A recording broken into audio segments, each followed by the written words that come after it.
Guys, मैं आप सभी की दीदी फिर से लेकर आई हूँ आप सभी के लिए बहुत ही अच्छी सी एक वीडियो। और ये video full and on strategy के ऊपर रहेगी। यूपीएससी की तैयारी आपको कैसी करनी है, अगर आप साथ साथ स्टेट पीसीएस की तैयारी कर रहे हैं तो वो आपको कैसी करनी है।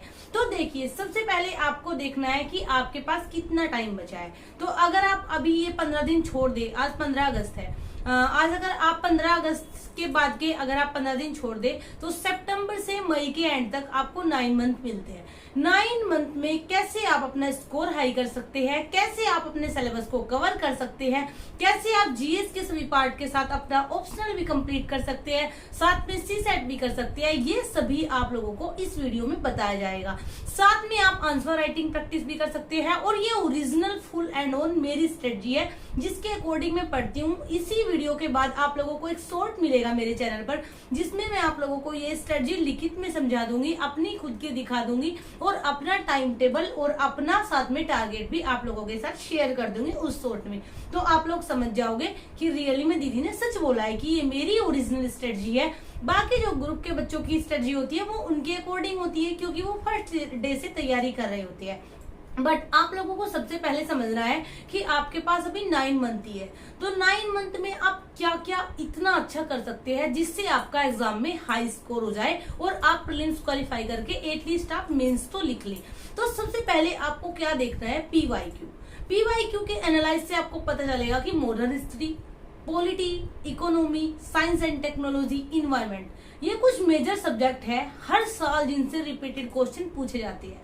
अब इसमें भी आपको क्या करना है, आपको फिर ये देखना है कि वो कौन से टॉपिक है जिनसे रिपीटेड क्वेश्चन पूछे जाते हैं। फिर आपको उन टॉपिकों की एक लिस्ट बना लेनी है। और अगर आप ये काम नहीं कर सकते तो ये काम करने के लिए भी आपकी दीदी है।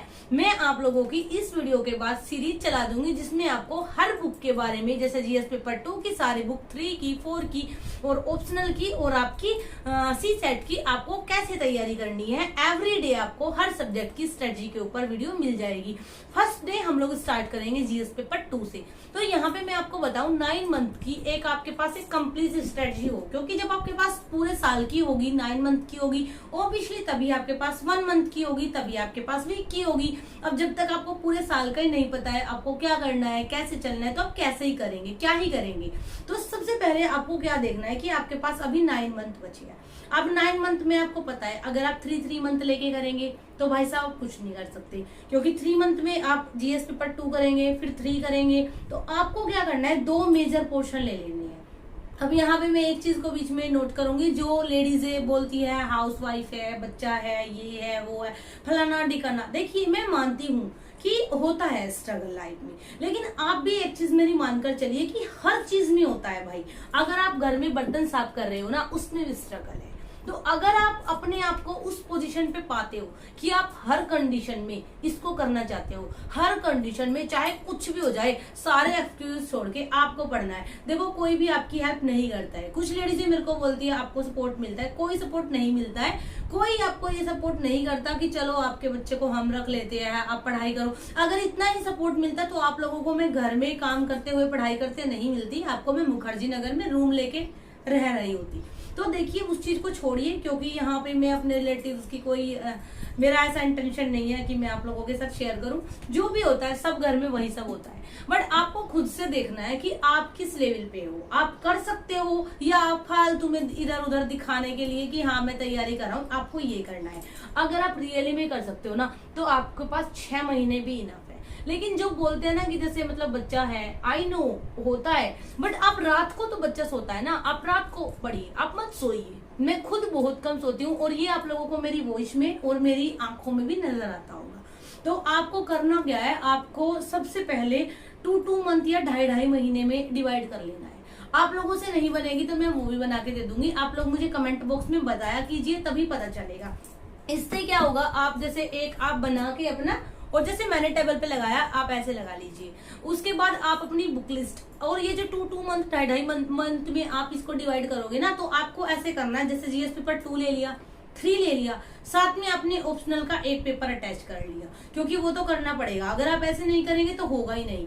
तो आपको क्या करना है, 2 और 3, मैंने सबसे पहले क्यों बोला 2 और 3 ऐसे पार्ट है जो प्री में भी आते हैं और मेंस में भी आते हैं और इंटरव्यू में भी आते हैं। अब अगर यहाँ पे आप 1 और 4 लोगे तो आपने 4 को करके आप बैठ गए, अब उसका मल्टीपल रिविजन आप बाद में फिर कर रहे हो और वो आपके प्री में आने वाला नहीं है, उसके लिए बाद में भी 2.5 महीने आपको मिलेंगे, बीच का जो प्री का और मेंस का गैप होता है। तो आपको करना क्या है, यहाँ पे आपको 2 और 3 लेना है, और जब ये 2 और 3 कंप्लीट हो जाएगा ना और आप 1st और 4 पे शिफ्ट करोगे तो 2 और 3 का आपका रिविजन स्टार्ट हो जाएगा, और ये इतना रिपीटेड, इतना मल्टीपल रिवीजन हो जाएगा कि एग्जाम तक आपके 3-4 रिवीजन हो जाएंगे। और अगर आपने अच्छे से पढ़ा है ना तो ये मस्ट है। साथ में आपकी करंट अफेयर हो जाएगी, करंट अफेयर का आप PT 365 भी करोगे, और विजन IAS की मैगजीन सैटरडे एंड संडे मैं आप लोगों को पढ़ाने वाली हूँ, जिसमें आप लोग सीख सकते हो, हाईलाइट खुद कर सकते हो। अगर मुझसे PDF चाहिए वो भी मिल जाएगा, उसके लिए भी आपको कमेंट डालना होगा, उसके बाद मेरे WhatsApp पे आके मैसेज कर देना, आपको मिल जाएगी। अब इसमें क्या होता है, आपने पहले GS 2 और 3 ले लिया, ये आपको 2.5 महीने में, चलो 2 मान लीजिए, 2 महीने में आपने इसको कवर कर लिया। अब आप बोलोगे 2 महीने में कवर कैसे हो जाएगा, तो अगर आपके पास प्रॉपर नोट्स है तो भी हो जाएगा, नहीं है तो भी हो जाएगा, क्योंकि आप बनाइए। और ये तो सदियों से प्रूफ है कि लिखते लिखते हमें ज्यादा याद होता है। तो जब आप लिखेंगे, आप नोट्स बनाएंगे तो आपको याद हो जाएगा। अगर जो ग्रुप के बच्चे हैं उनको भी इसलिए मेरे नोट्स मिलेंगे तो उनके याद ही हो जाएगा। तो आपको क्या करना है, आपने मान लो 2.5 महीने में कर लिया, अब अगले 2.5 महीने आप ले लीजिए GS पेपर 1 और 4 एंड साथ में आपने ऑप्शनल पेपर अटैच कर लिया।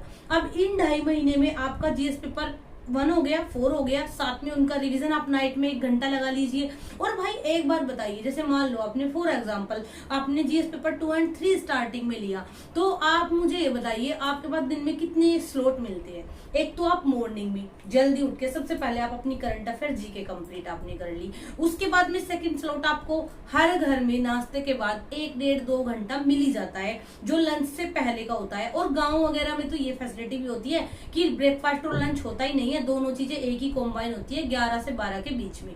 हमारे यहाँ शहरों में तो खाना भी, लंच भी बनाओ, ब्रेकफास्ट भी बनाओ, बच्चे को भी भेजो, और फालतू के काम होते हैं। इनफैक्ट मैंने अपने घर में एक रूटीन बना रखा है कि हम कोशिश करें कि ब्रेकफास्ट में हल्की चीजें खाएं, इसमें टाइम वेस्ट ज्यादा ना हो, और साथ में मैं लंच रेडी करके रख दूं। बट गाँव में हम लोग जाते हैं तो एक ही बार 11 या 12 बजे खाना होता है, तो उस टाइम पे आप एक अपना GS पेपर 2 का कंप्लीट कर लीजिए। फिर आपको चाय के बाद का जो टी का जो टाइम होता है इवनिंग में, वहां पे आपको टाइम मिल रहा है, GS पेपर 3 आप वहां कर लीजिए। फिर आप नाइट में अपने बच्चे को सुला के, या जिनके बच्चे नहीं है वो सब आप ऑप्शनल कर लीजिए। और जिन बच्चों जो बैचलर है या फिर जो मतलब अकेले रहते हैं जैसे भी, उनको तो मैं बोलूंगी साथ में आप आंसर राइटिंग भी एड ऑन कीजिए और CSET भी एड ऑन कीजिए, क्योंकि आपके पास तो फुल ऑन पूरा दिन है। ये सब चीजें तो उनके लिए है 3 स्लॉट में डिवाइड करना, जो हाउस वाइफ है या जो घर के काम करते हैं। अब आपको यहाँ पे एक चीज करनी है, जैसे आप 1 और 4 करोगे, साथ में आपको पिछला रिवीजन लेके चलना है, भले ही आप सैटरडे संडे को ही लगाओ, क्योंकि अगर उसको छोड़ दिया तो आप भूल जाओगे। अब इसके बाद आपका बचा CSET, Hindi qualifying, English qualifying, essay। अब इनको आप लेके आ जाइए एंड में। अब जैसे आपने मान लो सितंबर अक्टूबर 2 महीने आपने GS पेपर 2 और 3 कर लिया, नवंबर दिसंबर 2 महीने आपने GS पेपर 1 और 4 कर लिया। अब जनवरी आ गई, पूरी की पूरी जनवरी आप अपने हिंदी क्वालिफाइंग और इंग्लिश क्वालिफाइंग और essay और CSET को दे दीजिए। CSET तो प्री में भी आना है, और साथ में आप फिर फरवरी, मार्च, अप्रैल, मई 4 महीने में आप प्री की तैयारी। अब आप बोलोगे 4 महीने में दीदी प्री की तैयारी कैसे हो जाएगी, तो आप मेरे को एक बात बताओ, जो आपने 2 में पढ़ा है, जो आपने 3 में पढ़ा है, जो आपने 1 में पढ़ा है, अरे वो सब प्री की ही तो तैयारी थी भाई। वो प्री प्लस मेंस इंटीग्रेटेड होती है, प्री प्लस मेंस कोई अलग से तैयारी नहीं होती है, अलग से होता है ओनली एंड ओनली आपका CSET।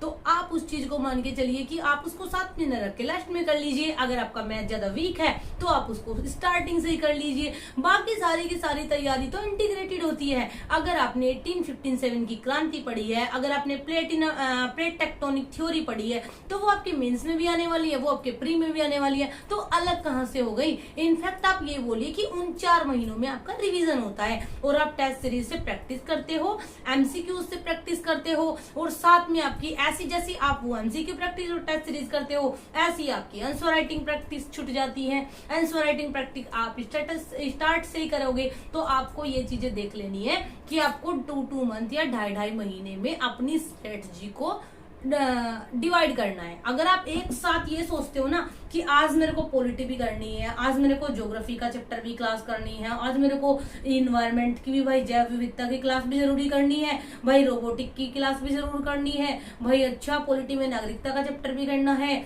अच्छा मेरे को तो स्टडी में भी चैप्टर करना है, स्वतंत्रता के बाद का विभाजन, तो ऐसा नहीं होता है।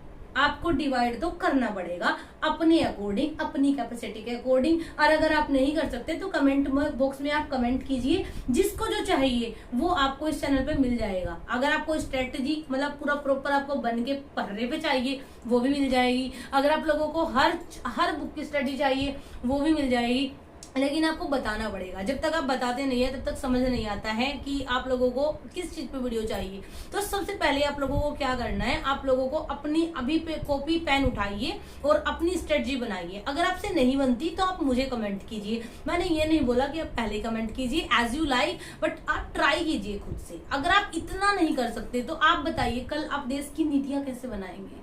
फिर तो भाई वही बात हो गई ना कि आईएएस बन के बहुत सारे लोग बैठे हैं, आता किसी को कुछ नहीं है। आता से मेरा मतलब है अगर आईएएस को कुछ आता तो शायद हमारे जो बच्चे अभी 3-4 बच्चों की जो डेथ हुई है मुखर्जी नगर में वो नहीं होती। अगर सब अपना काम ईमानदारी से करे ना तो इस देश में आई थिंक सब चीजें रुक जाएगी, लेकिन कोई नहीं करता है। नीचे से ऊपर तक सब भ्रष्ट है, स्टूडेंट तक भ्रष्ट है। मैंने देखा है पैसे लेके वो भी कुछ भी बोलते हैं, यानी उन्होंने प्री 2 महीने में निकाल लिया, वो 10 साल से कर रहे हैं, वो कुछ भी कर रहे हैं, बट क्लियर करने के बाद ना वो कुछ भी बोलते हैं। तो ऑनेस्ट रिव्यू आपको वही बता सकते हैं जो आपके टीचर है, गाइडर है, आपके मेंटोर है, आपके अच्छे टीचर है, आपके भाई बहन है, आप जिनसे कुछ सीख सकते हो। और वो ऐसे भी हो सकते हैं जो ऑलरेडी सक्सेस हो, ऐसा जरूरी नहीं है कि वो फेलियर ही हो। सक्सेस भी जैसे गौरव भैया बहुत अच्छे से गाइड करते हैं और धर्मेंद्र झाकर भैया भी अच्छे से करते हैं। तो ऐसे आप लोग समझ सकते हो कि जो एक्सपीरियंस लेके बैठे हैं ना 4-5 साल से, खुद फेलियर बैठे हैं, उनको ज्यादा पता होता है कि क्या करने से हम लोगों ने साल अपने वेस्ट किए।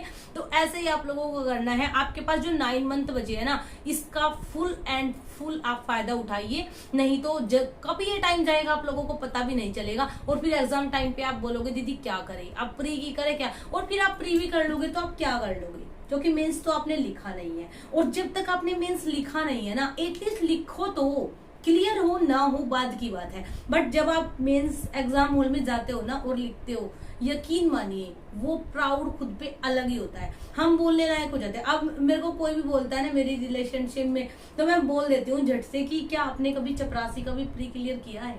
तो मैंने कम से कम यूपीएससी का किया है। तो ये भी अपने आप में देखो, मैं तो खुद से कॉन्फिडेंस में रहती हूँ कि भाई मैंने किया है। तो क्योंकि वो बोल सकता है जिसने किया हो कभी, और मेरे पास मार्कशीट है उसकी, तो एक तरह से ये लगता है कि शायद मैंने जो बीएससी तक की, एमएससी तक की मेरी अचीवमेंट है, उससे भी ज्यादा अचीवमेंट मेरी ये वाली है।